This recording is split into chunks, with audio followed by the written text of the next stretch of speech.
తిరుమల శ్రీవారిని పలువురు ప్రముఖులు దర్శించుకున్నారు.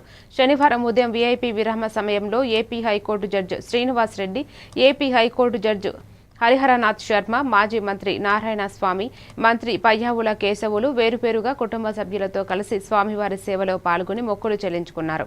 దర్శనానంతరం ఆలయ రంగనాయకుల మండపంలో వేద పండితులు వేదాశీర్వచనం అందించగా ఆలయ అధికారులు శ్రీవారి తీర్థ ప్రసాదాలు అందజేసి పట్టు వస్త్రంతో సత్కరించారు.